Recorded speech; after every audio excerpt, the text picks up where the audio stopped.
Ya chicos, buenas tardes como siempre. Buenas tardes. Hola, Buenas tardes, profe.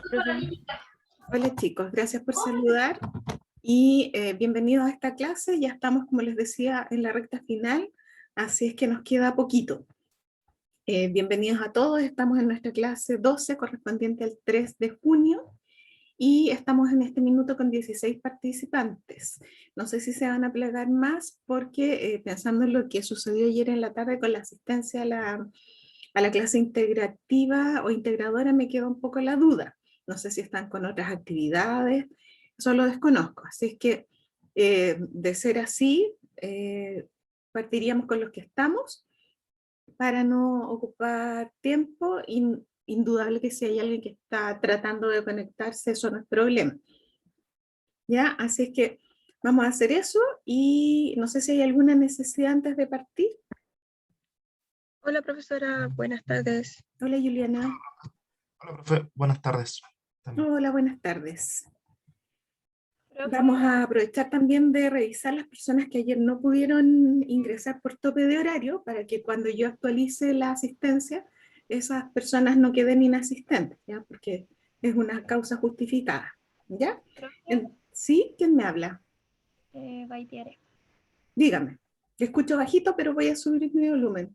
Ah, no, lo tengo alto. Creo que soy yo. Ya, dígame.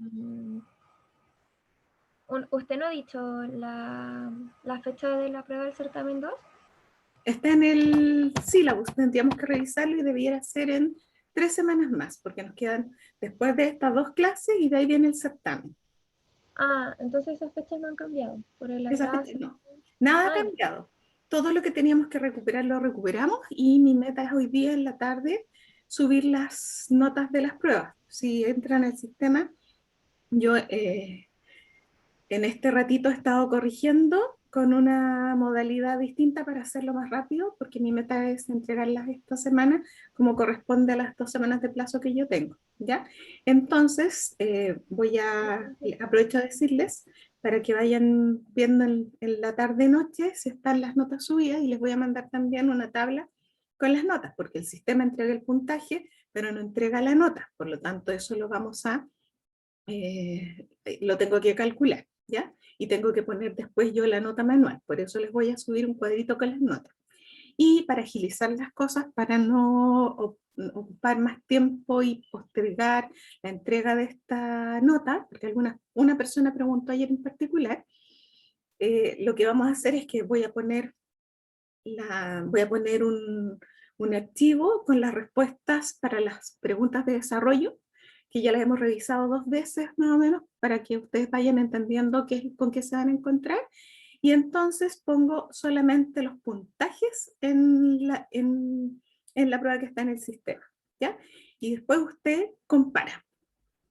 Las personas que queden con duda tienen todo el derecho después a preguntarme, por supuesto, pero hagan el esfuerzo de chequear por qué me está poniendo este puntaje y no tengo puntaje completo. ¿Por qué? Porque descubrí que así agilizaba los tiempos y eso me permitió ahora corregir 1/3 de las pruebas de ustedes ahora, en este rato, que tuve un margen de tiempo. Ayer en la noche terminé con las del paralelo 4 y se las voy a informar hoy día también, ¿ya? Entonces, va a ir en anuncios, me voy a fijar, o les pongo en la semana, o sea, les pongo un anuncio, fijar si están las notas, y si no, lo pongo en la semana actual, que estamos en la semana 12, y les pongo el archivo correspondiente para que ustedes chequeen, ¿ya? profe, ¿y esa nota también se sube a la aplicación de Soy VM, esa que se llama así? Sí, pero eso tienen que esperar a que yo lo suba manual, porque cuando van preguntas de desarrollo, el sistema no transfiere inmediatamente, porque las preguntas de desarrollo las tiene que retroalimentar el profesor, y eso es lo que toma tiempo, si las preguntas de selección múltiple están al tiro. Y eso es lo que toma tiempo. Entonces, yo tengo que retroalimentar, tengo que poner puntaje, pero como todas las sumatorias son parciales, el sistema no lo reconoce para subirlo directamente él. Entonces yo tengo que hacerlo manual. Entonces es largo y un poco tedioso, pero hay que hacerlo, ¿ya? Y yo estoy justo en el límite que yo me había propuesto, por lo menos no demorarme más de las 2 semanas para hacerles esa entrega, ¿ya? Entonces, me parece que en función de los tiempos es razonable lo que yo propongo, y entonces voy a poner, como les digo, un documento, un archivo con las respuestas correctas, paso a paso, y usted simplemente contrasta. En algunos casos, cuando yo note que es algo que tengo que retroalimentar, voy a aprovechar de hacerlo ahí. Pero como son muchos certámenes, si yo me pongo hoy día a retroalimentar uno por uno, lo que ya hemos hablado de cuáles son las cuatro preguntas de desarrollo y cuáles eran las respuestas correctas, yo creo que vamos a perder un tiempo que no tenemos. ¿Ya? Así es que yo les aviso a través de un anuncio, y si hay un archivo anexo, les aviso y se los pongo en la semana 12 que estamos ahora. Eso por un lado. Así que haríamos con la nota actualizada, que haríamos con todas las clases al día, con todas las clases que no vieron conmigo integradas, a pesar de que tenían material suficiente con la profesora Erika, porque trabajamos en paralelo. Pero la idea es que dejemos redondito el curso y nos quedaría de aquí a lo que viene, lo que está pendiente y el certamen 2. ¿Ya? Y hoy día recuerden que tenemos día de práctico. Por lo tanto, hoy día tienen que hacer trabajo asincrónico, es decir, vamos a ver lo que falta de sistémica, luego vamos a ver un tema cortito, que es modelo ecológico, van a entender por qué vamos a ver el modelo ecológico, y sobre el modelo ecológico va a ser el práctico, y el práctico se va a entregar a la semana siguiente, para que ustedes empiecen a trabajar hoy día, pero tengan ese tiempo para armar. ¿Ya? Esa va a ser la dinámica que vamos a seguir hoy día. Entonces, partamos por los que tuvieron ayer tope de horario para la clase integrativa, personas que estén presentes y que estén en esa situación porque tenían otro ramo o tenían asuntos laborales o eventualmente hubiesen tenido alguna actividad que chocaba con la nuestra.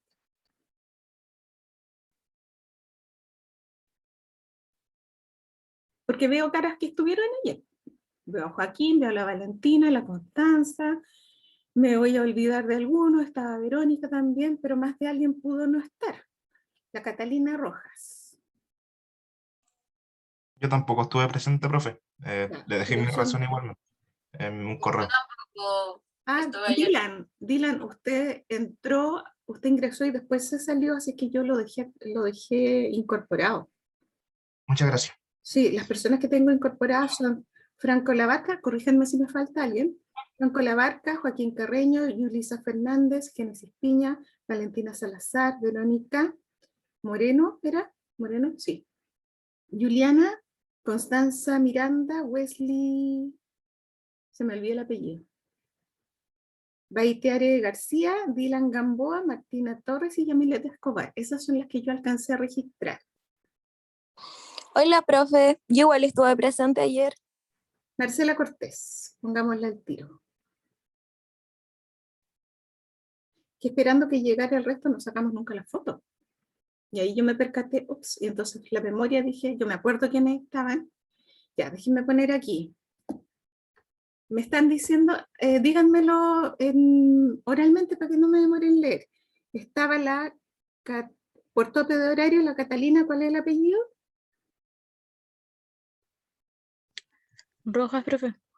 Ya. Después, ¿quién era la segunda persona? Por tope de horario. Yo. Hailey. Hailey, ¿cuál era su apellido? Hailey Ramírez. Ramírez. ¿Quién más dijo yo? Vania Umaña.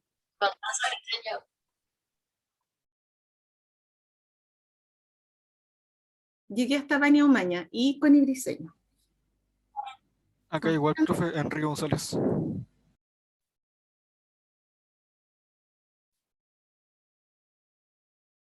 Listo, Enrique. Ya, si se me llega a pasar uno de ustedes y aparece inasistente, después lo modifico, ¿ya? ¿Nadie más? Ya, todo registrado. Entonces vamos a ir con nuestro tema de sistémica que habíamos dejado una parte inconclusa. Tenemos que terminarlo y después nos vamos al tema del práctico para que puedan ponerse a trabajar. Entonces vamos a partir compartiendo. Esperen, hay que sacar las fotos. Aprovechemos el tiro que después se me va a olvidar. Mucha cosa en la cabeza. Ya. Ahí va una. Y si alguien después se suma y no aparece en las fotos, recuerden avisar. Listo. Ya, vamos entonces con la presentación. ¿Recuerdan algo de lo que estuvimos hablando de sistémica? La idea de sistemas y quién lo proponía.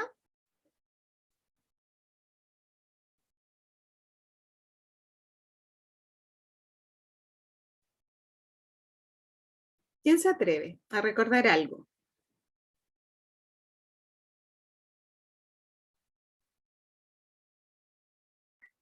Hablaba, profe, de que las partes por sí solas son importantes, pero también son importantes las relaciones entre ellas que forman el todo del sistema.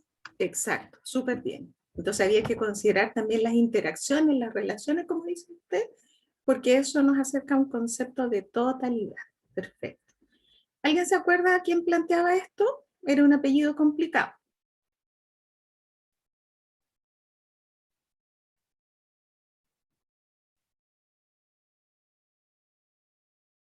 Los que tienen sus notas, los que toman notas en algún cuaderno, pueden mirar ahí. Porque después no van a poder olvidar este nombre. ¿Ya? Este es un clásico. Es como que yo olvidara quién es Skinner. ¿Era Bertalá o no? Bertalan Fi. Correcto. Súper Ah, bien. ya. Ese nombre, cada vez que usted escuche la palabra sistémica, ese es el nombre que va a aparecer. ¿Ya? Y entonces tenemos la idea de un sistema como un conjunto de partes en interacción, coordinadas entre sí y muy importante, recuerden que el sistema busca un objetivo. En el caso de nuestro curso, el objetivo de este curso es que ustedes aprendan sobre las bases de las teorías psicológicas, porque son cruciales para planificar nuestras intervenciones, porque nos muestran la psicología con su carácter científico y porque todos los modelos que aprendemos nos entregan conceptos como para que nosotros podamos aplicarlos a cada caso en particular, ya que tienen diferencias, similitudes, utilidades y debilidades. Entonces es importante conocer todos los modelos posibles para centrar en ellos, cuando corresponda a cada uno, las intervenciones. Todo sistema entonces apunta a un objetivo, y luego de eso dijimos que había distintos tipos de sistemas, como los sistemas abiertos y cerrados, que tenían que ver con el intercambio con el medio, también tenía que ver con el tamaño del sistema. Mientras más grande el sistema, más complejo es, y por lo tanto vamos a tener sistemas pequeñitos, que recordarán que le llamábamos subsistemas, y subsistemas más grandes, que recibían otro nombre. ¿Alguien se acuerda cómo se llamaban los sistemas grandes?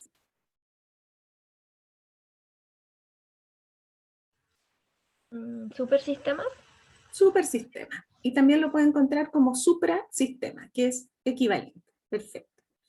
Y había características que tenía este sistema como la equifinalidad, voy a mostrar aquí la anterior, que era que se puede llegar al mismo lugar por distintas vías, y eso también puede ocurrirle a los sistemas. Por distintas vías podemos llegar a lo mismo. No es necesario que todos sigamos la misma ruta, y eso significa que tenemos muchas alternativas para sistemas como sistemas para funcionar. Luego de eso, y aquí habíamos quedado, estaba el concepto de diferenciación, y ese concepto alude, como el nombre lo dice, diferenciación. Cada parte cumple una función diferente, por lo tanto, cada parte está especializada. De modo que, si están tan especializadas, si una falla, afecta al resto del sistema. Si todas hicieran exactamente lo mismo y una de las partes falla, probablemente no se notaría tanto el problema. Pero si cada parte está especializada, algo falta. Es el equivalente a que, por ejemplo, acá faltaran ustedes que son los alumnos. Se termina el sistema. Yo no puedo hacer la clase sola. O en una familia. que falte, por ejemplo, uno de los padres o los dos. Hay que tomar medidas rápido para que si hay niños, esos niños puedan seguir adelante. Entonces, las partes del sistema también son importantes en cuanto a sus funciones diferentes y necesarias. Luego de eso, y aquí vienen los conceptos nuevos, para que estén atentos, van a aparecer dos conceptos importantes que son bien sencillos, pero de palabra aparatosa. Entropía y negentropía. Y son antónimos. Mientras la entropía se refiere al desorden, la negentropía es lo contrario y se refiere al orden en los sistemas.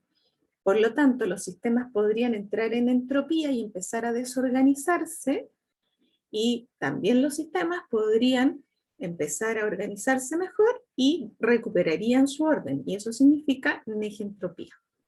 Por lo tanto, fíjense que es bien relevante, porque a veces nosotros estamos en este estado, o a veces los sistemas mayores están en este estado, y hay que recuperar el orden. ¿Qué es lo que está pasando, por ejemplo, ahora, sin ir más lejos en la pandemia? Todo se nos desordenó.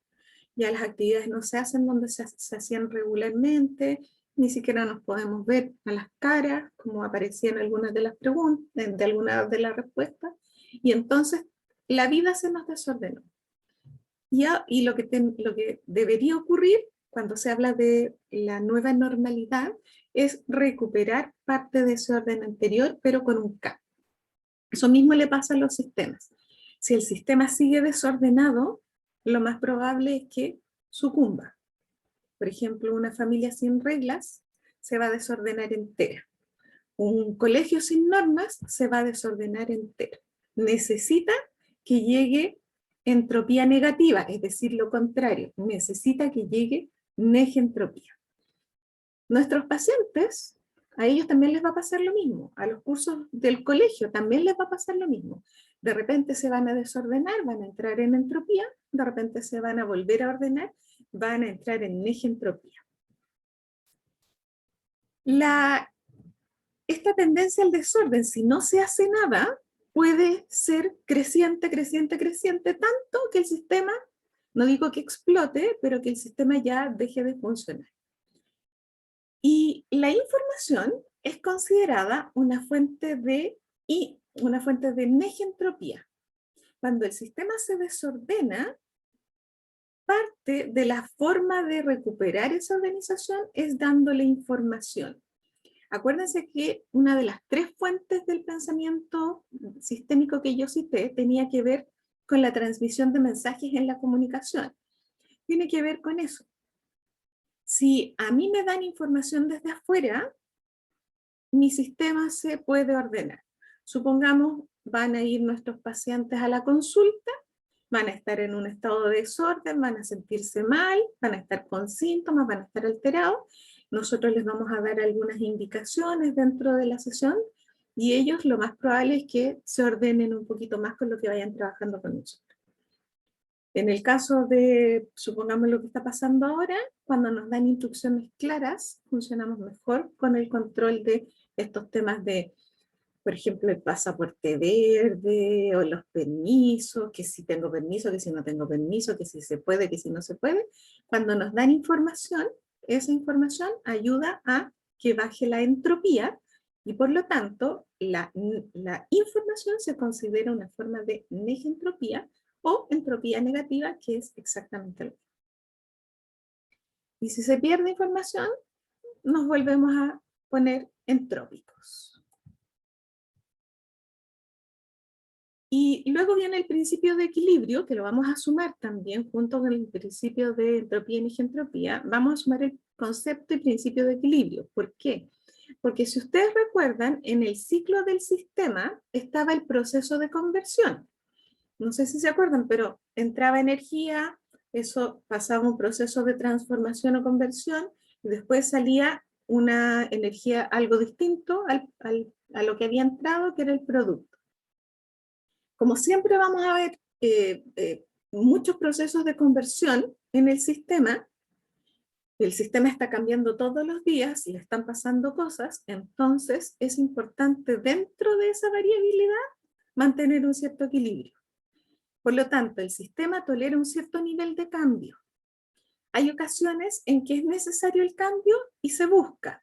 Hay otras ocasiones en que el cambio es demasiado grande y entonces no se puede asumir y el sistema se ve afectado. Igual que las personas. Nosotros los seres humanos podemos tolerar un cierto nivel de cambio, pero demasiado nos desestabiliza. El equilibrio es equivalente al concepto biológico de la homeostasis, que lo habrán escuchado ustedes en sus ramos. Entonces nosotros, a pesar de tanto proceso de conversión, necesitamos lograr una cierta estabilidad, una cierta cuota de equilibrio para continuar funcionando como sistemas. ¿Quién nos ayuda a hacer eso? Los mecanismos de control. Y los mecanismos de control que habíamos visto, o el mecanismo de control que habíamos visto en la clase anterior, está aquí escrito y es el concepto de retroalimentación.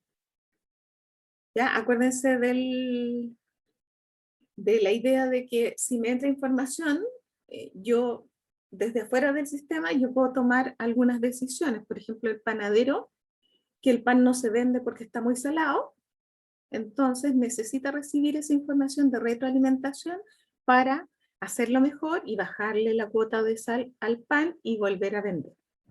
Lo mismo si el pan sale sin sal. Le van a avisar al panadero que el pan no se está vendiendo porque está sin sal.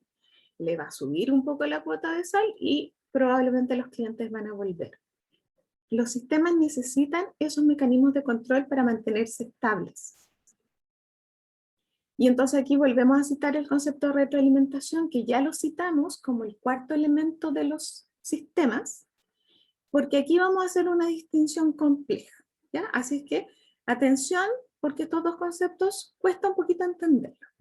Vamos a hablar de retroalimentación negativa y retroalimentación positiva.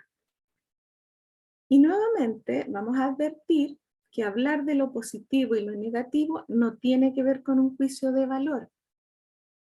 Igual que el conductismo, refuerzo positivo, refuerzo negativo, no es que uno sea bueno y el otro sea malo.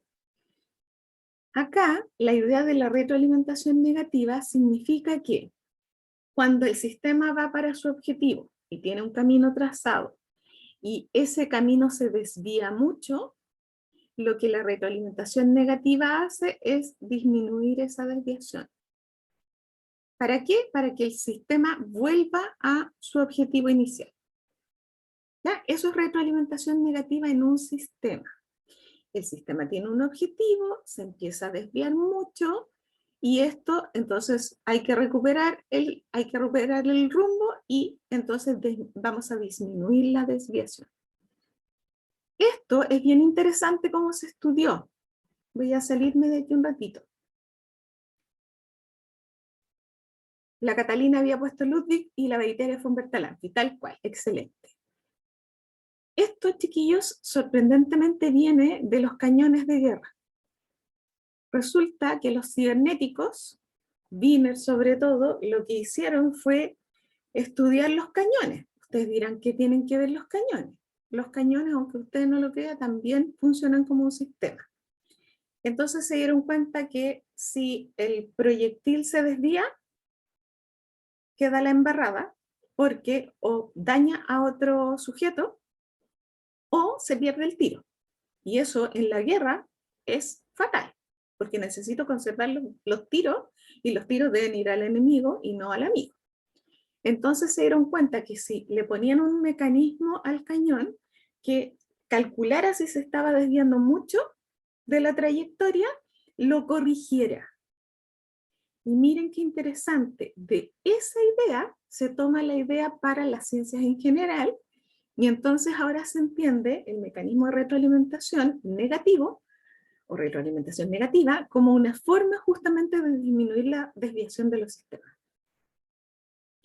Y no sé si entendieron eso, porque si se desvía demasiado, el sistema va a colapsar, va a perder todos los tiros.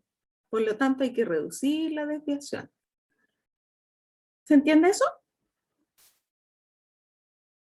Sí, profe. Ya, y el resto, es que es importante que me confirmen eso, porque después en la prueba se pueden equivocar, porque la gente tiende a pensar que la retroalimentación negativa es la mala, y no es así. Ya. Asumamos que Profesora, ¿sí? ¿es como corregirlo? Corregir. Esa es la Ay. palabra. Corregir el rumbo.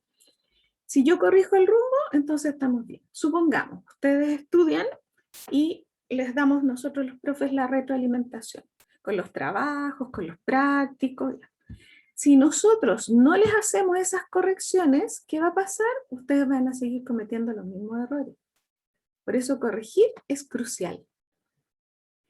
La forma que tienen ustedes de enmendar el rumbo es que nosotros les demos esa retroalimentación. Y para nosotros, los profesores, igual.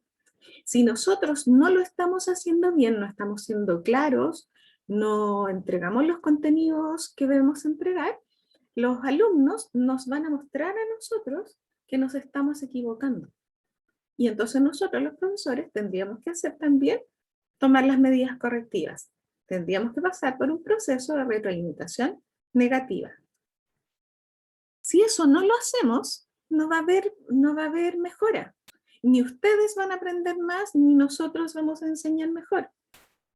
Entonces, cada sistema tiene esa necesidad. Lo que dice la Verónica es crucial, corregir. ¿Qué es lo que se corrige? La desviación. ¿Para qué? Para que el sistema vuelva a funcionar como corresponde. Entonces me surge la siguiente pregunta. Si la retroalimentación positiva lo que hace es, perdón, la retroalimentación negativa lo que hace es reducir la desviación, ¿qué creen ustedes que hace la retroalimentación positiva? Quizás mantener la dirección, como Solo fomentar a que no se desvíe. para que no se desvíe está la retroalimentación negativa. Profesora, ¿Sí? quizás ahí reforzar lo que es positivo, como que se da cuenta que algo dio resultado, se refuerza, ¿cierto? Acuérdese que positiva no tiene que ver con valorarlo como positivo o negativo.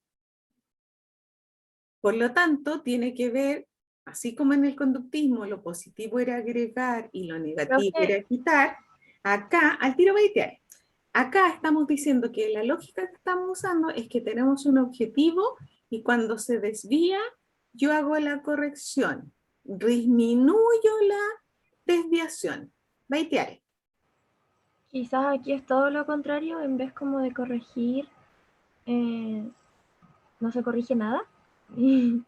Ya, y si yo corrijo disminuyendo la desviación, ¿qué haría la retroalimentación positiva? Ya que la negativa disminuye la desviación. Quizás es para generar un cambio cuando no estamos haciéndolo bien para que nos desviemos. Ya, pero pues, piensen en la lógica, porque este ramo, en general la psicología es de usar mucho la lógica, por eso yo les preguntaba cuál es la lógica de la pirámide. No es qué es el modelo humanista, es cuál es la lógica, cómo funciona, qué es lo que estoy mirando, que lo estoy poniendo en la forma de pirámide. Entonces, miren, si no es tan complejo, pero andan más o menos cerquita, de repente se me desvían un poco, de repente andan bien. Pero miren, si la retroalimentación negativa frente a la desviación lo que hace es disminuirla y con eso ayuda al objetivo, por lógica, la retroalimentación positiva hace lo contrario. Por lo tanto, en vez de disminuir la desviación, lo que va a hacer es aumentar la desviación. ¿Ven que creo yo que es más sencillo? Simón, tal cual, aumenta. Perfecto. La retroalimentación negativa disminuye la desviación del objetivo del sistema. La retroalimentación positiva aumenta la desviación respecto al objetivo del sistema. Y si el sistema quiere ir para el norte, no tiene que ir para el sur. No se puede equivocar porque va a llegar a otra parte. Entonces, y ahí viene el tema de Verónica, del cambio. Acuérdense que habíamos hablado de la estabilidad y necesitamos una cierta estabilidad. Por lo tanto, también necesitamos un cierto cambio. Entonces, justamente para fomentar ese cambio que se necesita, yo amplifico la desviación.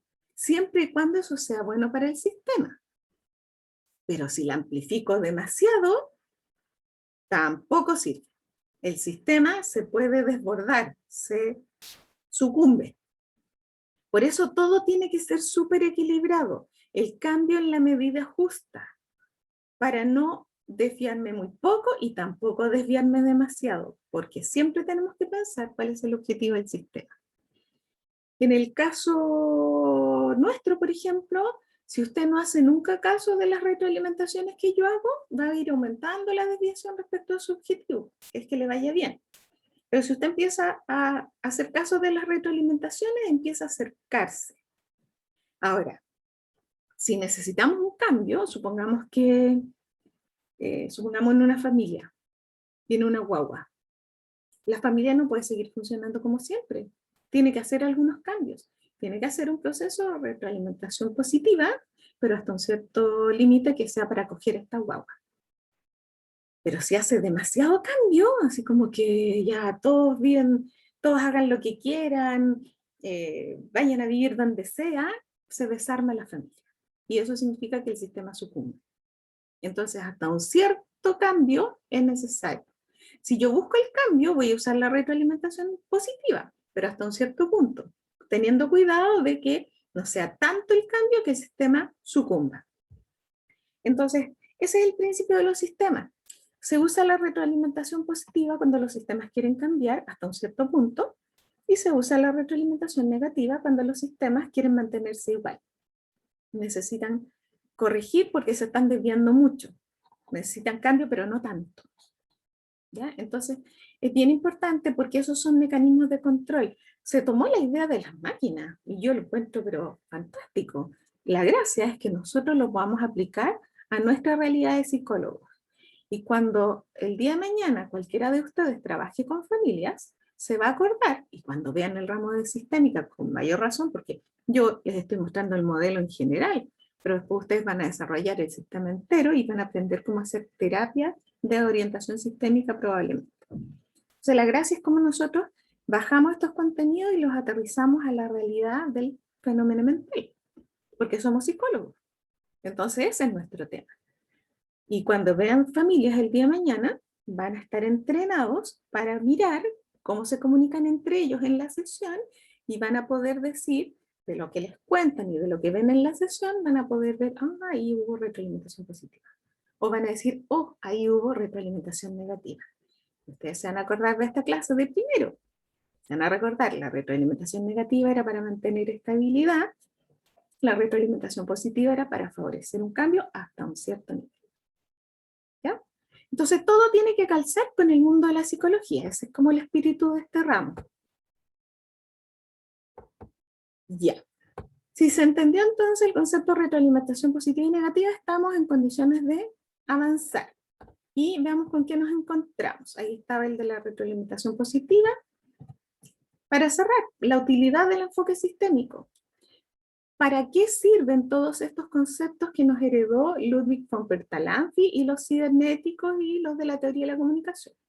Nos sirve principalmente lo de la TGS, Teoría General de Sistemas de von Bertalanffy, nos sirve porque él buscaba una serie de conceptos, que es este listado que hemos hecho y otros más, una serie de conceptos que le sirvieran a todas las disciplinas. De manera que todas las disciplinas pudieran mirar los fenómenos con esta óptica sistémica. Eso significa que si yo soy biólogo, puedo entender los conceptos sistémicos y me sirven. Si yo soy un antropólogo, voy a entender los conceptos sistémicos y también me van a servir. Si yo soy un matemático o un químico, voy a entender los conceptos sistémicos y los voy a poder aplicar. Y nosotros, los psicólogos, exactamente lo mismo. Por lo tanto, eso se cumplió. Von Bertalanffy soñaba en el fondo con generar estos conceptos genéricos. Genérico significa aplicable a todo. Y eso se da. Personas que han pasado por cursos como este, donde se habla de teoría sistémica, en una conversación entre profesionales o entre estudiantes, si hablan de sistémica, van a recordar al tiro de qué se trata. Es muy distinto al psicoanálisis, es muy distinto al conductismo, es muy distinto al humanismo, es muy distinto al cognitivismo. Aquí hablamos con otro lenguaje que es propio de la sistémica. ¿Ya? Por lo tanto, es muy importante que ustedes tengan en cuenta, porque la mirada actual, si bien todavía funcionan todos los modelos de la psicología, es un poco inevitable entender el mundo desde una mirada sistémica, porque nunca estamos solos. Y eso se liga con la segunda idea. Los conceptos de von Bertalanffy nos permitieron entender la complejidad de los sistemas. ¿Por qué? Porque era bastante más simple entender al individuo, aunque ya era complicado, pero bastante más complejo es entender a los sistemas, y mientras más grandes, más complejos. Entonces se cumple la pretensión de von Bertalanffy, y estos conceptos nos permiten entender una complejidad que va más allá del ser individual. Ahora, yo les decía que todo esto se tiene que aterrizar, y nosotros lo aterrizamos a todo nivel. Si estudiamos las escuelas, entendemos la lógica sistémica. Si estudiamos una organización, podemos entender en un trabajo, en una fábrica, podemos entender la lógica sistémica. Si estamos en clínica, también vamos a usar la lógica sistémica. Y ahí es donde nosotros vamos a entrar al mundo de la terapia familiar. Toma los contenidos de la terapia sistémica, del modelo sistémico en general, y los aterriza a su quehacer, y en este caso, el quehacer clínico. Entonces, aquí yo puse este monito, y va a preguntar lo mismo que le pregunté al otro curso. Esto que ustedes ven aquí, ¿cumplirá las características de un sistema? Acuérdense que un sistema, por definición, tiene 4 elementos. Un conjunto de partes en interacción, coordinadas y que buscan un objetivo. ¿Creen ustedes que ellos forman un sistema? Sí, Sí, ¿cierto? Vamos parte por parte. La definición dice un conjunto de partes. Cada uno de los miembros es una parte del sistema familiar. Y aquí incluso trajeron los perros, que deben ser súper regalones, me imagino. Por lo tanto, está el concepto de parte. Estas partes están en interacción. ¿Se ve algo de interacción aquí? sí, también. ¿Quién puede dar un detalle de interacción aquí? La risa, Ya está la interaccionando, alegría. está contagiando alegría. Y en términos físicos, una manifestación de interacción. El niño arriba del hombro del papá, o la mamá que Oh, la están tocándose. Exacto. Ya el solo hecho de tocarse, el solo hecho de hablar con el otro también, como dice Wesley, están interaccionando. ¿Estarán coordinados? Podríamos pensar que sí, porque parece que salen puros corazones, quiere decir que todos están como con la misma lógica, con el mismo espíritu. Y lo más probable es que aquí tengan un objetivo. A mí se me figura que lo que van a querer hacer es lo que dice Wesley, pasar un rato agradable, alegría. A lo mejor es un paseo familiar, y el objetivo de esta familia en esta ocasión es pasarlo bien. Entonces, si ustedes se fijan, no es tan lejano como nos parecía a lo mejor al comienzo. Entonces, ¿realmente tiene aplicación en el mundo de la terapia? Sí. Y lo vemos aplicado al concepto de familia.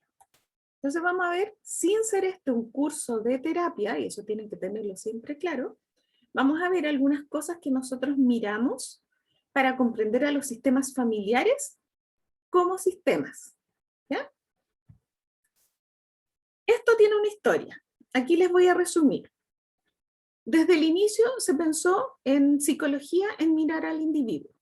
Freud atendía a pacientes individuales.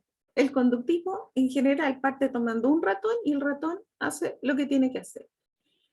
La mente, los cognitivos estudian la mente del sujeto. ¿Ya? ¿Qué le pasó a Sultán que se le ocurrió cambiar las cosas del lugar? Centrado en un individuo. Eso era bueno, pero todavía incompleto. Entonces llegó un momento en que dijeron, estudiamos a la familia. Pero miraron la familia inicialmente como un conjunto de partes, como una suma de individuos.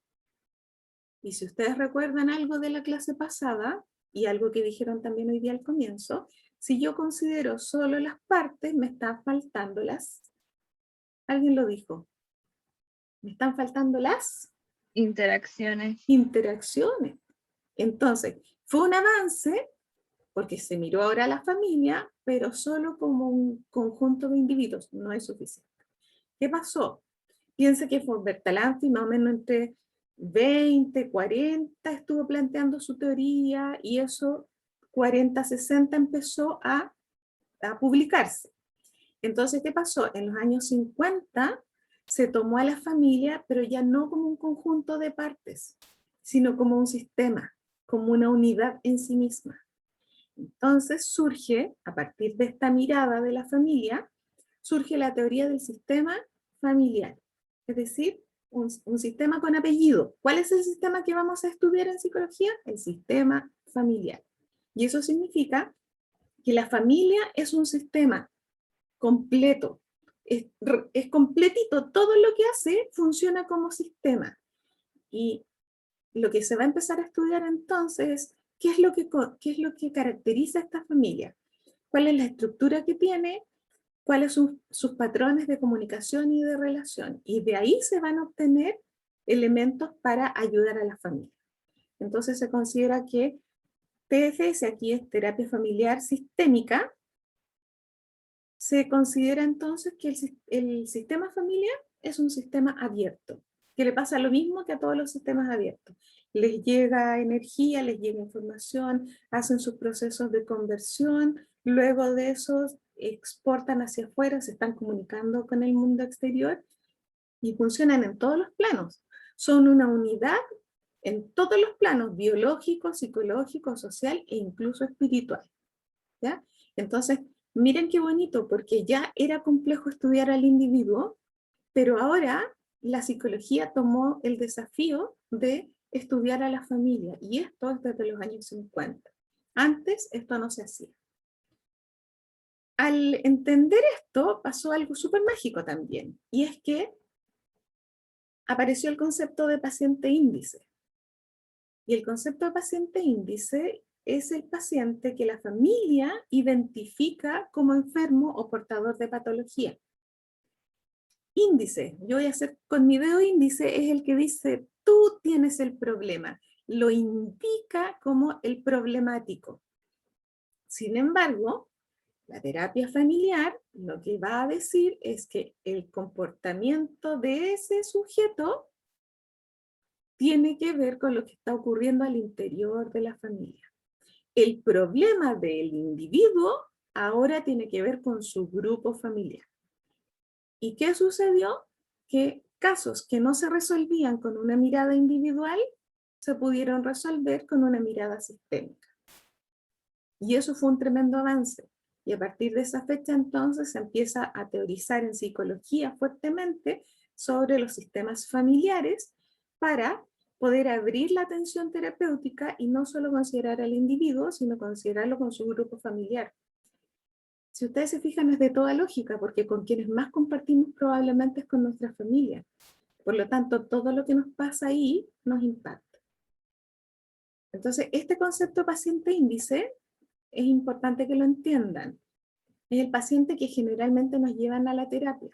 Entonces van a llegar los papás probablemente y van a decir, arrégleme este niñito que tiene un problema. ¿Y qué van a decir los sistémicos? Los terapeutas sistémicos van a pensar, oh, esto tiene que ver con la familia. Vamos a tratar de entender en qué medida este problema de este niñito se relaciona con lo que está pasando en la familia. Puede ser que alguien haya fallecido. Puede ser que alguien se haya enfermado. Puede ser que alguien se haya ido. Puede ser que haya una separación. Puede ser que haya problemas de agresión al interior de la familia. Pueden pasar tantas cosas. Se pueden haber cambiado incluso de barrio. Y eso ha afectado a la familia en su conjunto. Solo que el síntoma lo muestra una persona. Y esa persona es el paciente índice. Pero uno se da cuenta en la terapia, en la consulta, que no puede ser. Igual en un colegio. A veces el problema no es solamente de un niño. El problema a lo mejor es cómo están organizados como curso. Y ahí hay que intervenir el curso completo. También estamos interviniendo un sistema. ¿Ya? Entonces, hay una tremenda ganancia con la llegada de este modelo, y aunque hay personas que sigan, o podemos seguir incluso trabajando a nivel individual, también consideramos algunos elementos de sistémica porque son relevantes. Ahora, esto se va a traducir en cosas que nosotros vamos a observar en las familias que nos consultan, ¿ya? Y para no entrar en grandes detalles, voy a dar solo algunos ejemplos. Lo primero que voy a decir es que cuando llega una familia a consulta, si yo la quiero estudiar, voy a fijarme en dos cosas. Lo primero van a ser los elementos evolutivos. Evolutivo quiere decir desarrollo, ciclo vital. Elementos evolutivos por un lado. Y por otro lado, voy a ver los elementos estructurales, que tienen que ver con la estructura, el cómo está armada esta familia. ¿Ya? Ahora vamos a hablar, pues yo les voy a hablar y ustedes me van preguntando de los elementos evolutivos. ¿Por qué? Porque aquí se toma la idea de ciclo vital, pero es ciclo vital con apellido, es un ciclo vital familiar. ¿Qué significa eso? Que así como los individuos, cada uno tiene un ciclo vital, y entonces nace, crece, se desarrolla y muere, o va pasando por las etapas, soy niño, después soy adolescente, después soy joven, después soy adulto, esa misma lógica evolutiva se da en las familias. Y las familias completas como sistema también pasan etapas. Por eso hablamos de un ciclo vital familiar. Y aquí hay un autor que es famoso, que es Haley más bien dicho, y él dice, según él, en los años 80, ¿cuáles son las etapas que atraviesan las familias? Dice que primero viene la etapa del noviazgo y matrimonio, ¿ya? Porque antes estaban los dos miembros de la pareja por separado y ahora se juntan. Ojo también que estamos en los 80, cuando la gente todavía se casaba, ya no existía tanta convivencia. Entonces en general se habla de matrimonio, pero es equivalente a la pareja conviviente de hoy. Entonces, primero la gente se casa, primero se hacían novios, se casaban, en la actualidad conviven. Después, como están bajo el mismo techo y probablemente tienen vida sexual activa, viene la etapa de la procreación y aparecen los hijos. Y ahora las tareas de la familia, lo que tienen que hacer, de qué se tienen que preocupar, ya no es de cada uno. Ahora se tienen que preocupar de la guagua que llega. Luego esa guagua va a crecer y en algún momento esa guagua va a tener edad escolar. Y los papás van a tener que acostumbrarse y hacer todo lo necesario para que los hijos puedan estudiar. Luego, esos hijos van a seguir creciendo, se van a volver adolescentes y estos papás van a tener que hacer todo lo necesario para poder manejar a este niño adolescente con toda su complejidad. Y luego de que ya está terminada la tarea de crianza, esos hijos se van a ir y va a quedar el nido vacío. Eso es lo que le pasa según este autor y que coincide bastante con otros. Esto es lo que le pasa a las familias. Entonces, durante cada etapa hay que cumplir algunas tareas del desarrollo de la familia. Pero, ¿cuándo vienen los grandes problemas? No solo es difícil hacerlo bien dentro de la etapa y lograr una cierta estabilidad, sino que cuando se cambia de etapa, de una etapa a la otra, aumenta el potencial de crisis. Porque una crisis significa un pequeño desajuste. Yo estaba haciendo algo y ahora tengo que hacer otra cosa. Yo estaba tranquila sin la guagua y ahora me tengo que acostumbrar a la guagua. La guagua que llora, que quiere mamar, que hay que sacarle los chanchitos, que hay que cambiar el pañal, que se enferma. El tiempo que yo tenía antes para mí y mi pareja, ahora lo tengo que compartir con la guagua.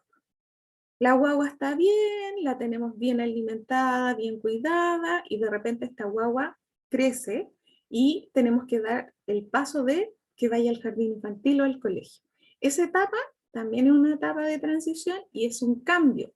Nuevamente puede aparecer una crisis. Y así, cada vez que la familia pasa de una etapa a la otra, puede venir una crisis que la desajusta. Y ¿Qué va a pasar cuando la familia se desajuste mucho?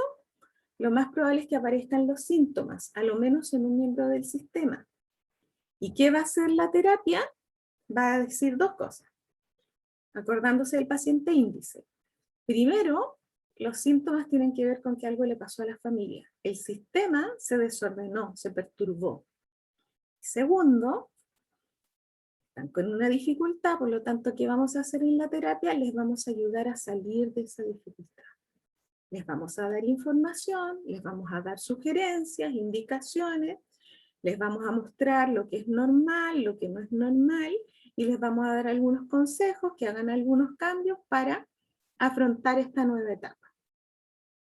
Que es lo mismo que les pasaría a ustedes de manera individual y a mí también. Si empiezo a vivir otra etapa, entonces, me tengo que ajustar. Tengo que salir de esa crisis y volver a la estabilidad.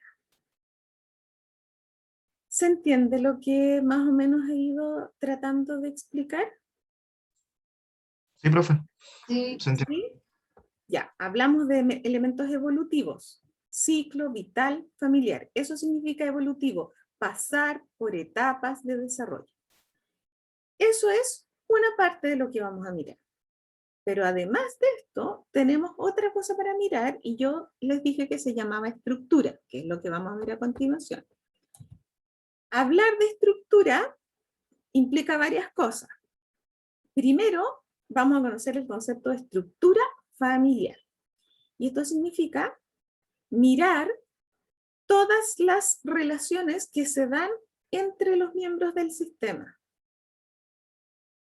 Todo lo que pasa entre los miembros de la familia, todo lo que se dicen, todo lo que hacen, todo lo que pueden y no pueden hacer, las normas que se dan, las costumbres, todo lo que hacen es parte de su estructura. Y esa estructura, aunque no se ve y no está escrita en ninguna parte, la familia la entiende como suya.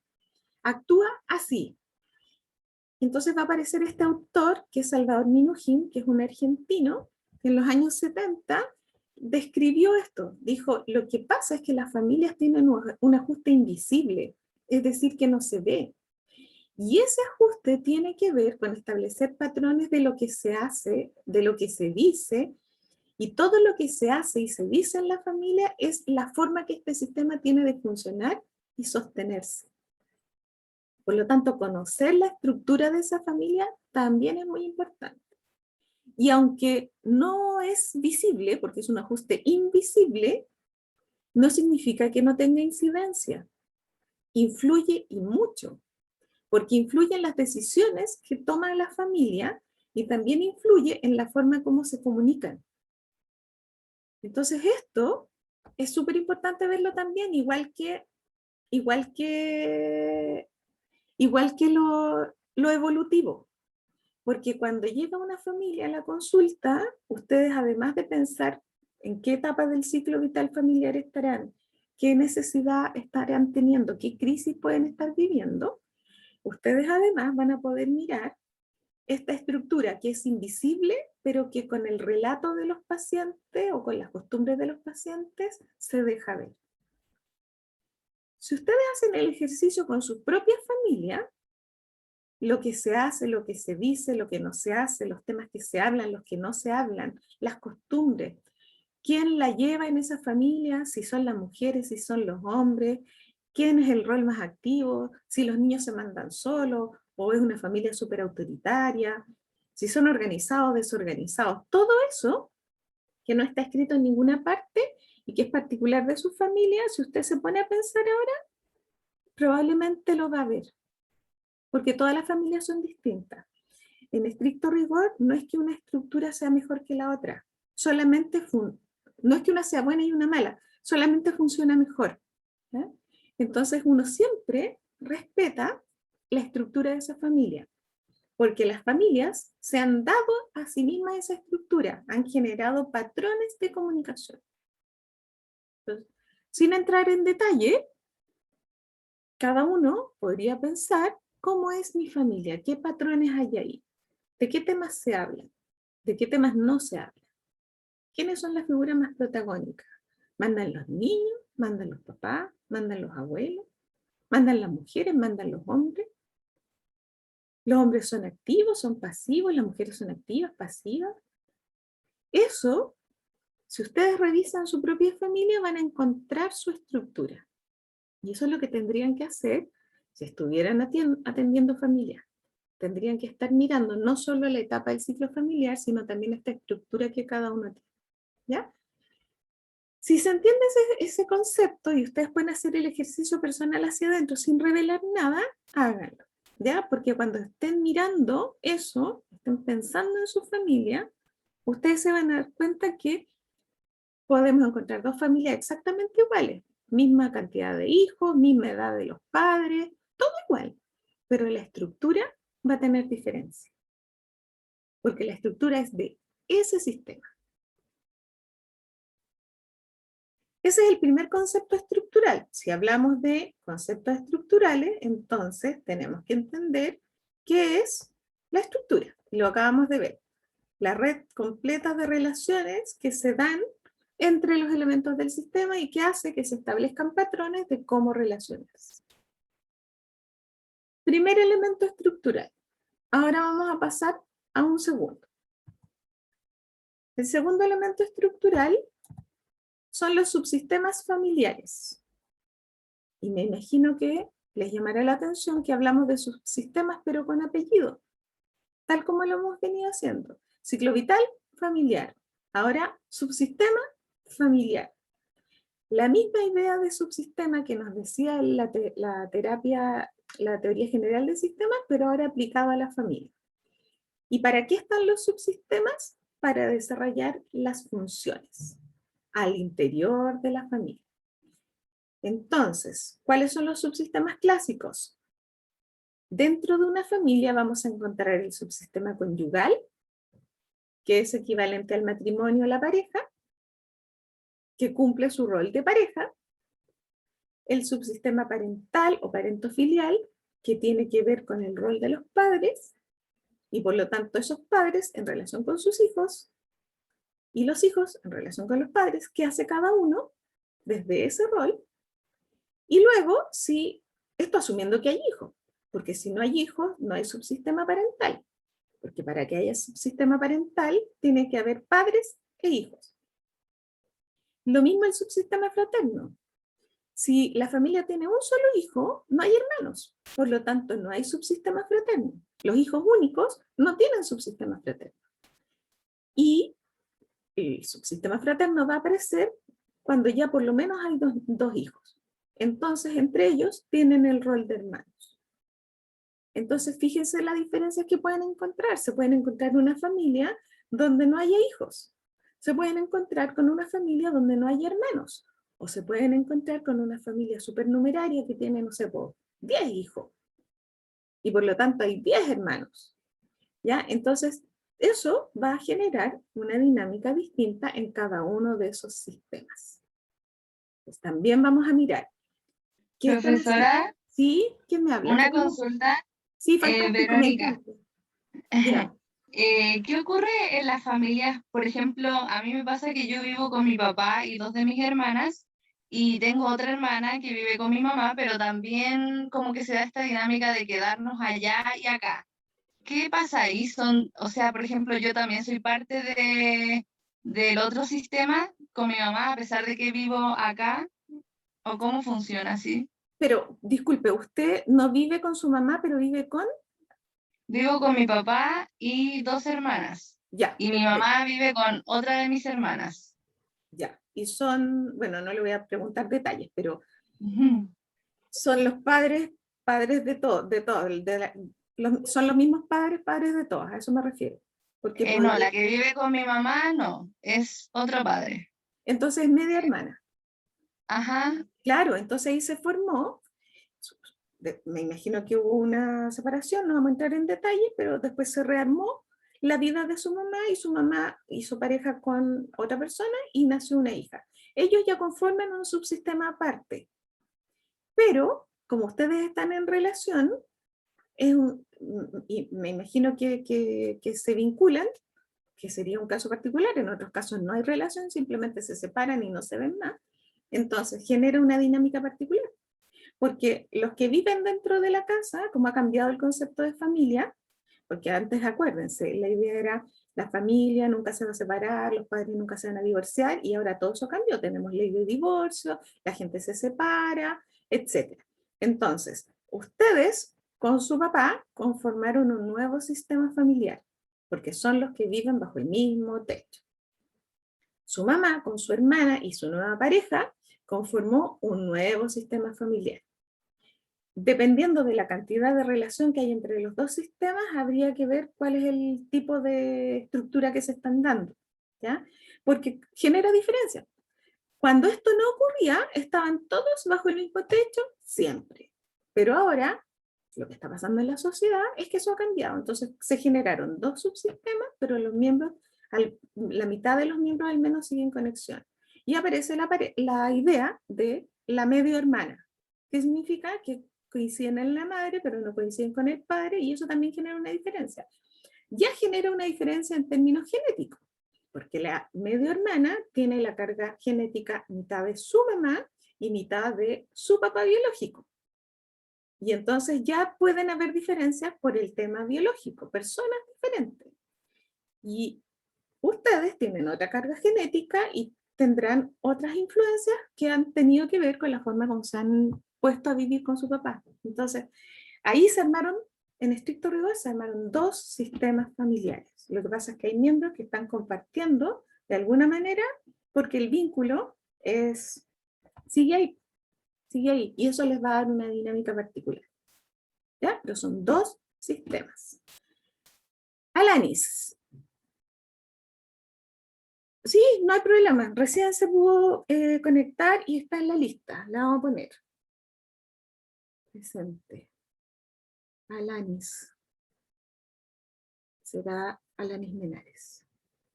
No sé si le contesté, Verónica, suficientemente, pero es así. Sí, profesora. Súper. Súper. Y, por ejemplo, cuando yo falté, este sistema, por poner un hecho así súper reciente, este sistema tuvo que arreglar las cosas de manera tal que para que ustedes no quedaran solos, por ejemplo, y tuvieran la figura de un profesor, que sería ese subsistema. Entonces tuvimos esta estrategia de que ustedes tuvieran acceso a las clases de la profesora Erika, que venía haciendo el mismo rol, venía haciendo el rol docente, en este sistema que es distinto. Es como parecido a lo que pasa en las familias. El rol muchas veces se mantiene, otras veces desaparece, ¿ya? Pero el rol es lo que hace, que es lo que determina entonces lo que hace cada subsistema. Y así pues, se van a encontrar con familias súper distintas. Familias después que, por ejemplo, se junta mamá, o sea, se junta él con sus hijos, ella con sus hijos, supongamos que una pareja heterosexual, y entonces eso se llamaría familia ensamblada. O lo que la gente dice, los tuyos, los míos, los nuestros, es producto de una familia ensamblada. Se juntaron dos grupos familiares y además después generaron en conjunto nueva descendencia.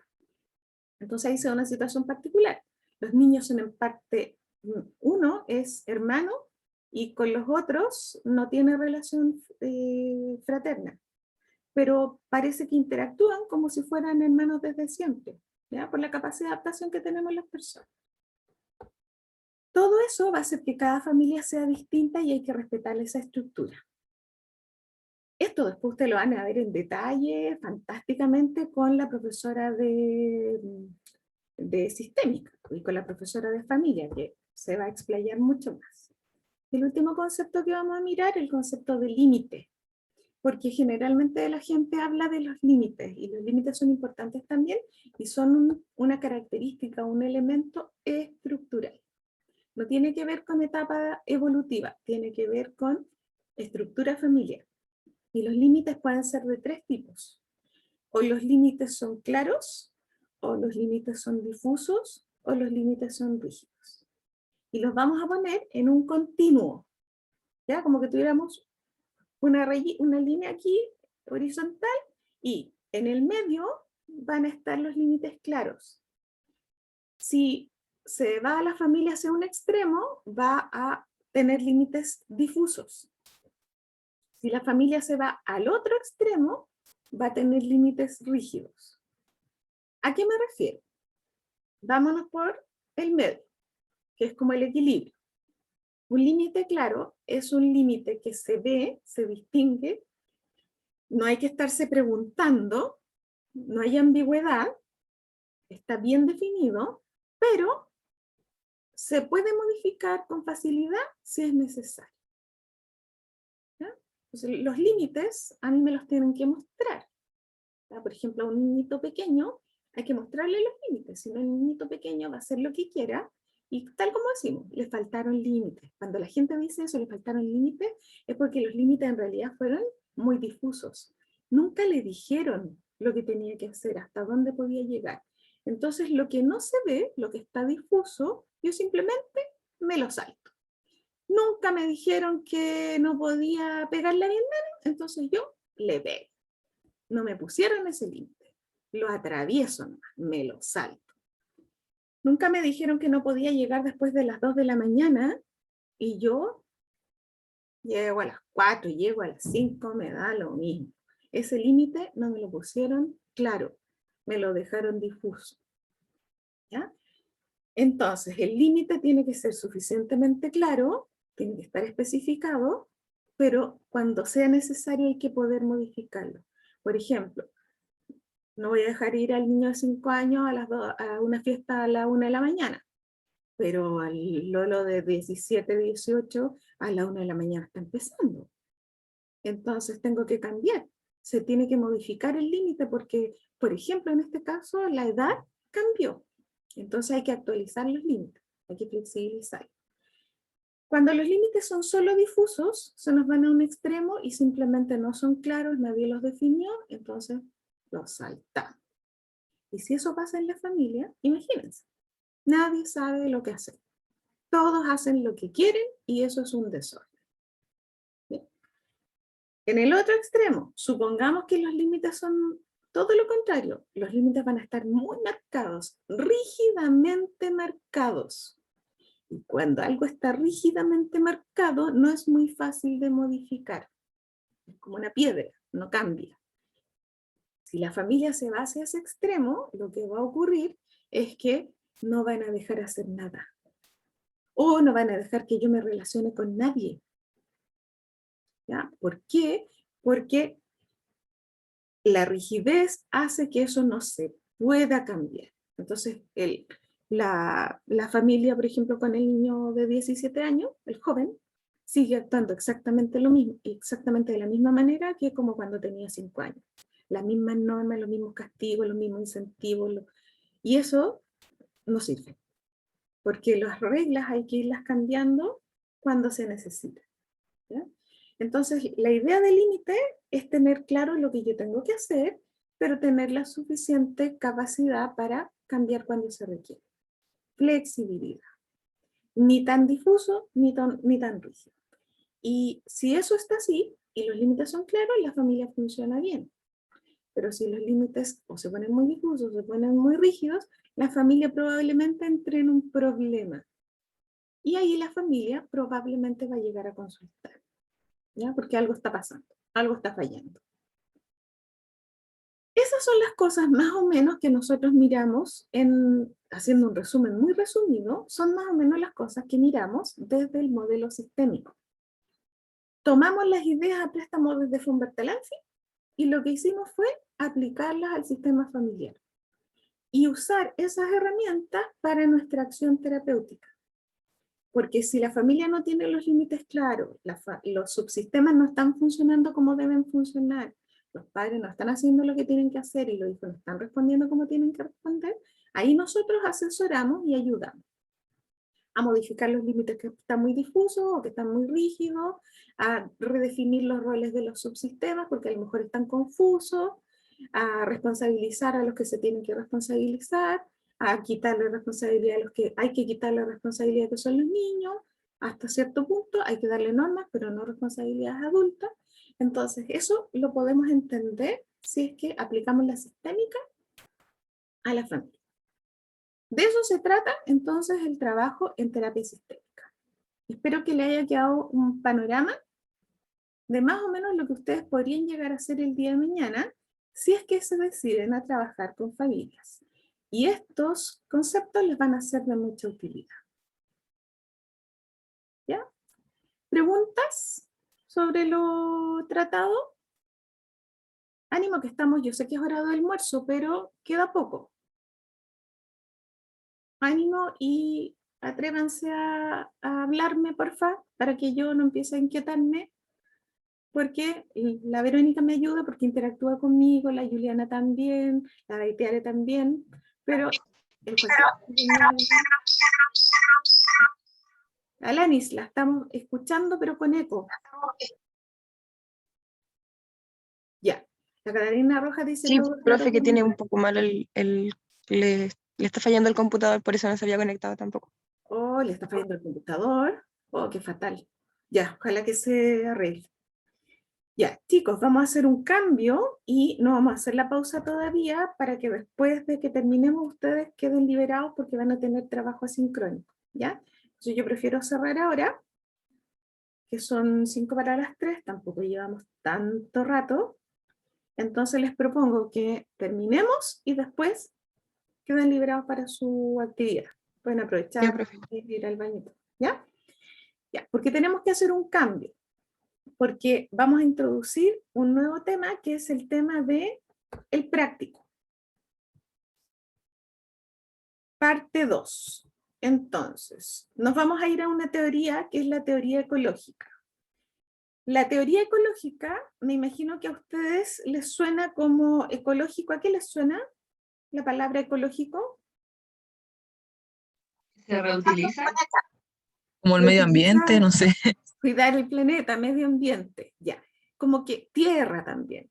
Siempre se nos va en esa dirección el concepto de ecológico. La que Omar dice también reemplazable, ¿ya? Porque estamos acostumbrados a pensar que la ecología es el cuidado del planeta y de la naturaleza, pero también tiene que ver con el equilibrio de todo un sistema. Un sistema que chiquitito puede ser una plantita, pero un bosque completo también es un sistema.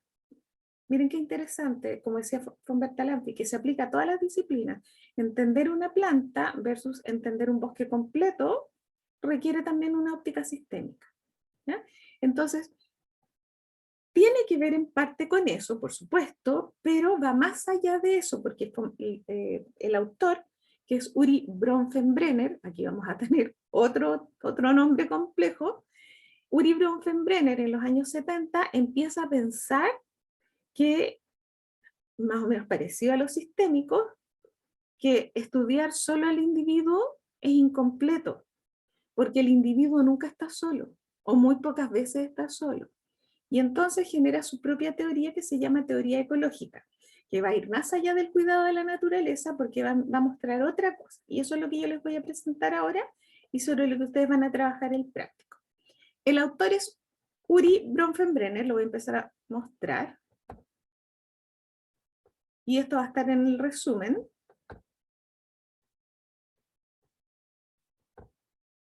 Ahí.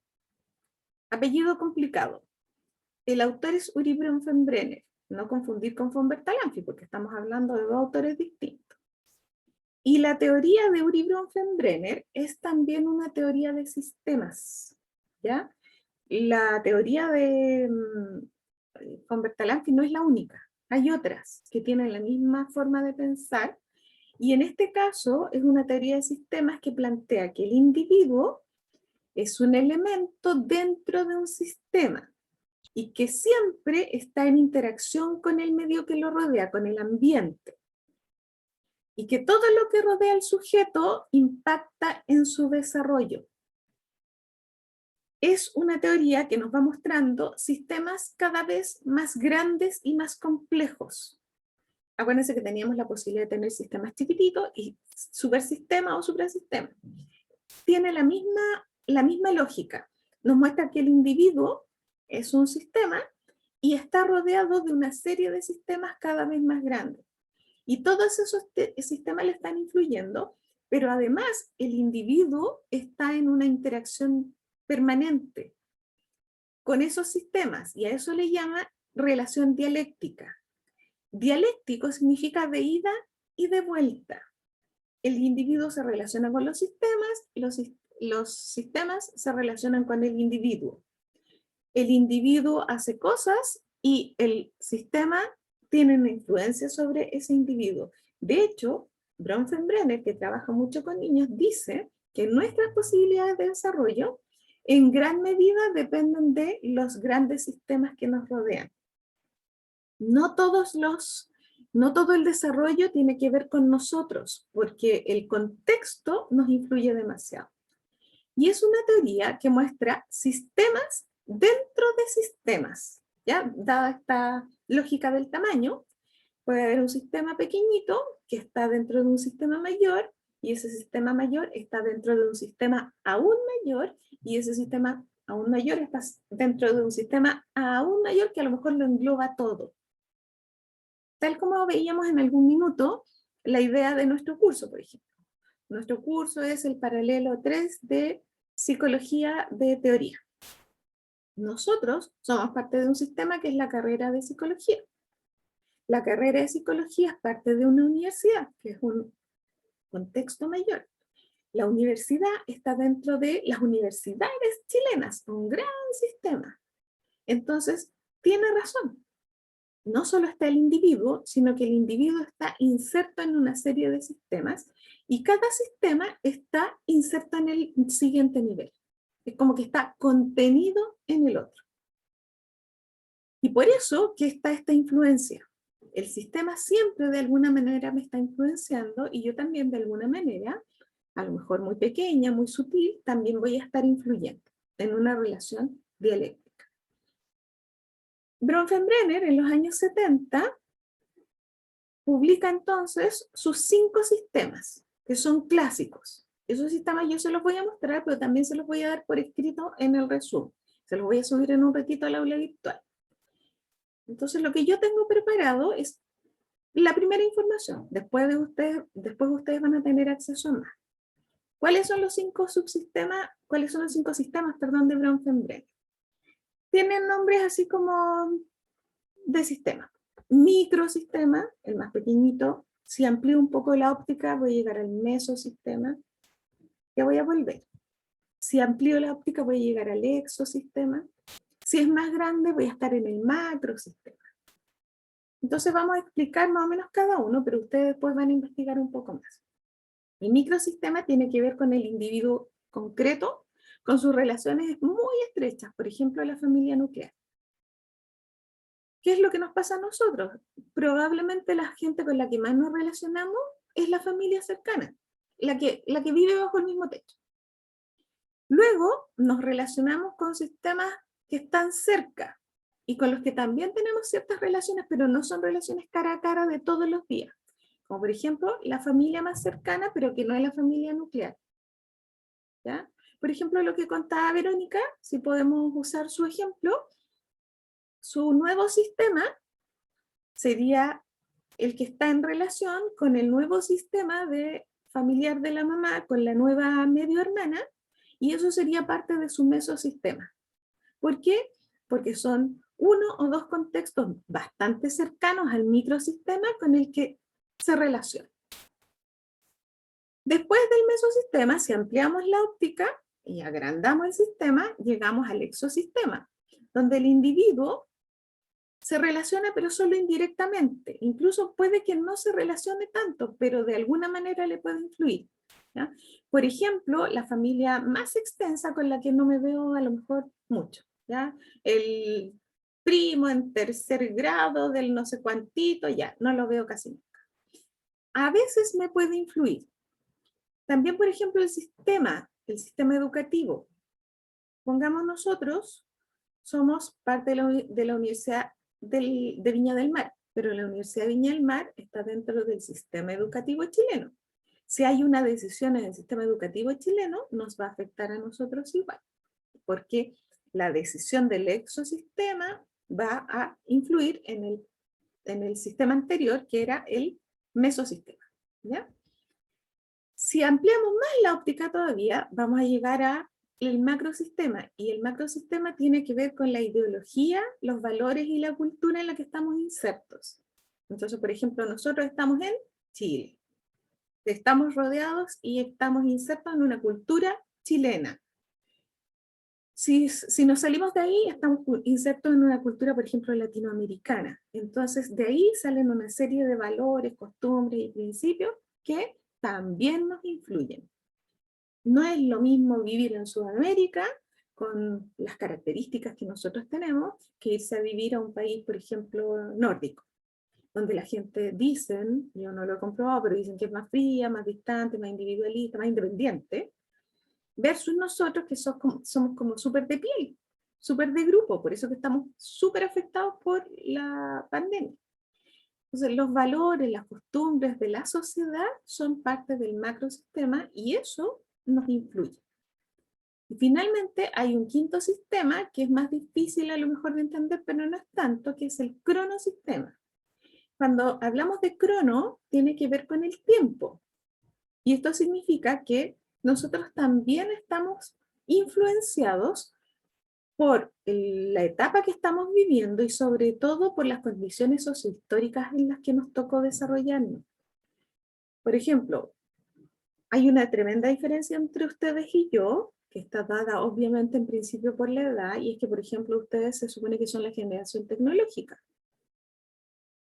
Y yo vengo de un mundo donde tuve que aprender algo sobre computación, algo sobre tecnología, porque en mi época eso no se hacía, no había internet, imagínense, yo creo que ustedes no lo pueden concebir, y yo que soy joven todavía, no había internet, ¿ya? Entonces, ser de una generación tecnológica es distinto a ser de una generación no tecnológica. Por ejemplo, para ustedes resulta natural utilizar las páginas web. A mí me ponen una página web muy complicada y mucho monito arriba, mucho monito abajo, se me mueven las cosas, avanzan, retroceden, y esa cuestión me desconcentra, me pierde, ¿ya? Porque no estaba acostumbrada. Mi lectura era una lectura desde los textos en papel, ¿ya? Entonces, esas condiciones sociohistóricas determinan fuertemente lo que pasa con el individuo. El periodo en el que se nace, en el que se vive, en el que se desarrolla, también tiene mucho que ver con su desarrollo. Si ponemos esto en un monito, es así. Y entonces son una serie de sistemas con los que nosotros nos relacionamos. Desde el individuo, pasando por sus vínculos más cercanos, la escuela, el trabajo, luego las fábricas, las instituciones, las ideologías dominantes. Y acá en esta línea está representada la línea del tiempo. ¿Por qué? Porque dependiendo del momento histórico en el que a nosotros nos toca vivir, eso también va a incidir en nosotros. ¿Ya? Este es el modelo entonces ecológico de Uri Bronfenbrenner. Si ustedes se fijan, no solamente se centra en el cuidado del medio ambiente, no tiene que ver con eso. Tiene que ver con cómo el sujeto, el individuo, es influenciado por todos los sistemas que lo rodean. Lo que pasa en los sistemas mayores va a influir en el sujeto. Esperaríamos que pase lo mismo, que las necesidades del sujeto sean, por ejemplo, resueltas por los sistemas más grandes. ¿Ya? Entonces siempre va a haber esa relación. ¿Se entiende la teoría más o menos hasta aquí? Sí, profesora. ¿Sí? Es una teoría sistémica. Por eso que trabajamos este tema hoy día, porque ya entendemos lo que son los sistemas y entonces podemos ahora entender que cuando Uri Bronfenbrenner nos habla de una teoría ecológica, es una teoría de sistemas, solo que nos muestra cómo el individuo está dentro de sistemas cada vez más complejos que lo impactan. Dicho eso, entonces tenemos los conocimientos suficientes para el práctico, ¿ya? Entonces ahora, atentos porque vienen las instrucciones del práctico que se las subiré apenas nos separemos. Atentos con el práctico. El material para este práctico, Yulisa, pregunta. ¿Me escucha, profe? Sí, la escucho perfecto. Si podría repetir lo que era dialéctica. Perfecto. Que no lo Dialéctico Yo lo explico de nuevo. Buena pregunta. Dialéctico es de ida y vuelta. Significa que yo me relaciono con usted, usted se relaciona conmigo. Yo le influyo a usted, usted me influye a mí. Por ejemplo, lo que yo le digo, usted me lo contesta. Lo que yo trato de transmitirles le impacta a ustedes como alumnos, porque son los conceptos que yo les estoy tratando de transmitir, que por supuesto vienen de toda mi formación como psicólogo.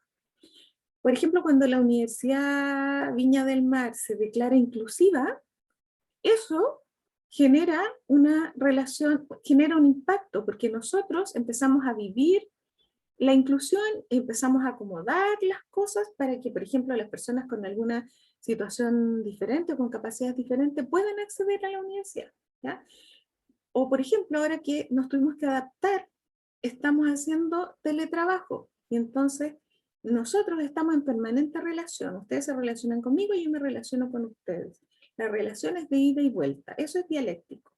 Dialéctico significa mutuo, mutuamente influido entre cada una de las dos partes. Lo que una hace influye a la otra, lo que hace esta parte influye al de ella. Eso es dialéctico. No son relaciones lineales que empiecen aquí y terminen allá. Se devuelven. Lo que es como la familia. Lo que el papá dice tiene un efecto en los niños, lo que los niños dicen tiene un efecto en los padres, también hay una relación dialéctica.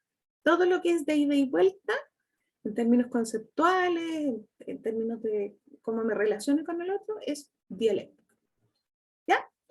Bueno, este material fue provisto por su tutora Macarena Gallardo, y recuerden que, y espero que se hayan enterado a tiempo, que la tutoría se suspendió porque si hacíamos una sola tutoría, quedaba un grupo sin tutoría, entonces quedábamos desbalanceados.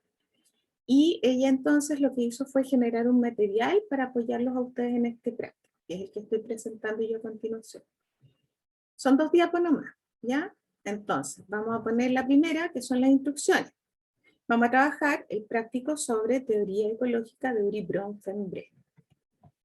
¿Qué vamos a hacer aquí? ¿Qué tienen que hacer ustedes? Lo primero es que van a revisar un material seleccionado y aportado por la tutora para esta semana, que son unos links que van a estar en la siguiente diapositiva. ¿Ya? Ustedes los van a revisar y ahí van a encontrar información sobre teoría ecológica. Además, van a revisar el resumen de lo mismo que yo acabo de mostrar, el resumen de la clase de teoría ecológica. Ahí ya van a tener 2 fuentes de información. Con esas 2 fuentes de información van a trabajar en sus grupos de siempre y van a trabajar en la aplicación de la teoría ecológica a la situación actual de pandemia. ¿Cuál es la idea? Que ustedes puedan reflexionar acerca del tema de la pandemia, pero desde un análisis ecológico. Porque lo que estamos buscando es lo que siempre queremos con los prácticos. No solo tener teoría, sino aplicarlo a la realidad. ¿Qué hay que hacer? Ustedes van a revisar todos los links, más el resumen de la clase, y van a seleccionar 4 conceptos o distinciones teóricas relevantes. Que las van a sacar de esas presentaciones y de la clase. Y esos conceptos los van a trabajar desde el punto de vista del tema de la pandemia. ¿Ya? Por ejemplo, si usáramos uno de los sistemas de Bronfenbrenner, podríamos, por ejemplo, pensar qué le está pasando al microsistema con la pandemia. Podríamos pensar qué le está pasando al macrosistema con la pandemia. ¿De qué manera podemos hacer esa relación? Que fue lo mismo que hicimos en la prueba con la teoría humanista, con la pirámide de Maslow. ¿Cómo podemos mirar la pandemia desde los conceptos de la pirámide de Maslow?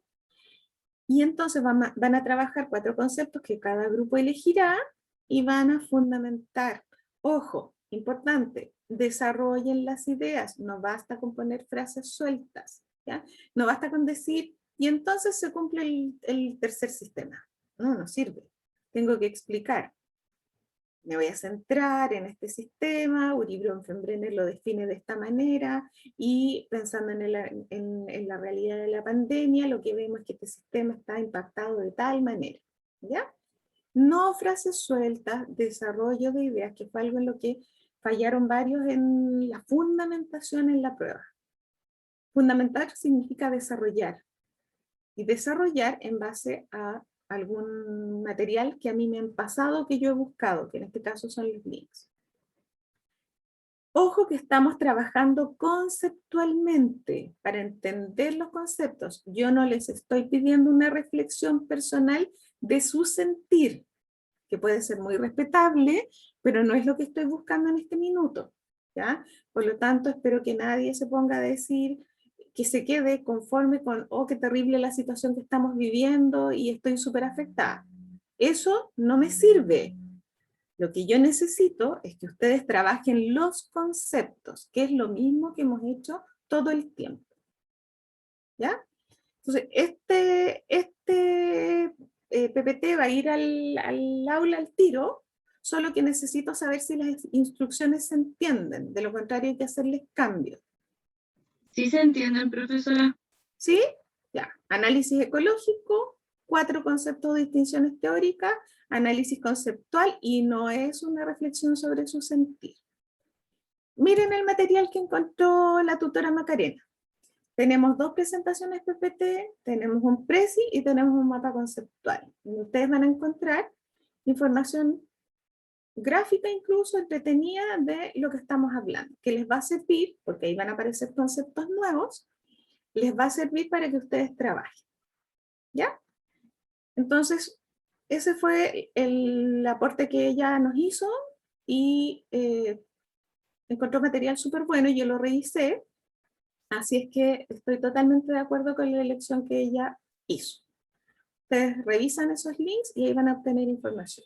¿Cuándo se entrega esto? Como todos los prácticos, la siguiente semana, ¿ya? La siguiente clase, esto se entrega y se suma a las notas de los 2 prácticos anteriores.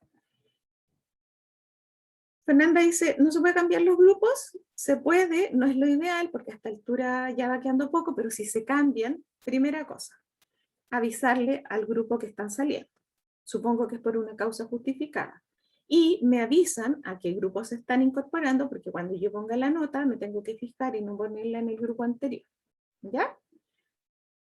Se puede hacer, ustedes lo resuelven, pero por favor avísense, ¿ya? Yo no quiero que haya roce, porque a estas alturas es verdad que uno va buscando con quién trabaja mejor, con quién le rinde más, y eso hay que ser flexible, ¿ya? Eso. Entonces ese es el trabajo asincrónico a partir de ahora, terminamos más temprano, y ustedes se juntan a ver las indicaciones, tómense un recreo porque no hemos hecho pausa, coman algo, tomen agüita, después se organizan y esto lo presentan ya para la próxima semana. Yo mientras tanto también voy a comer algo, voy a seguir corrigiendo las pruebas para de aquí a la brevedad, bueno, me demoro un poco, ustedes ven que es lenta la cosa, pero mi idea es esta semana de todas maneras, de aquí a mañana, ojalá tener todo listo. Solo faltaría subir la nota al sistema, que eso lo hago yo después administrativamente. ¿Ya? Bueno, espero que haya sido un contenido interesante. Esta clase se va a subir al Blackboard, por supuesto, pero acuérdense que se demora un poco en generar el video. ¿Ya? Ese es el tiempo que toma. Yo aquí la dejo programada en YouTube, y generalmente toma como media hora o 1 hora, depende de la extensión. Como esta clase la tuvimos más cortita, entonces lo más probable es que va a estar listo antes. Así que yo apenas esté listo se lo subo. Y lo que les voy a subir al tiro es el PPT con las indicaciones del práctico más los links que nos consiguió la tutora, y les voy a subir el resumen de la clase y el resumen de Bronfenbrenner. ¿Ya? Y con eso estamos listos con Sistémica, y ya la próxima semana estaríamos partiendo con el último modelo de la psicología que vamos a alcanzar a revisar, que es el modelo constructivista y construccionista. ¿Ya? Un gusto verlos a todos. Sé que es un horario cansador, agotador, sé que también estamos todos bastante cansaditos, pero son conceptos súper relevantes para que igual se hagan un tiempo para revisarlos después. ¿Ya? Ya. Gracias. Gracias, profesora, que esté bien. Igual, gracias sobre todo a los que se cuídese. atreven harto a participar. Chao, profe. Ya, chao chicos, vamos a cortar la grabación. Gracias. Chao, profe. Cuídense ¿Quieres mucho. No.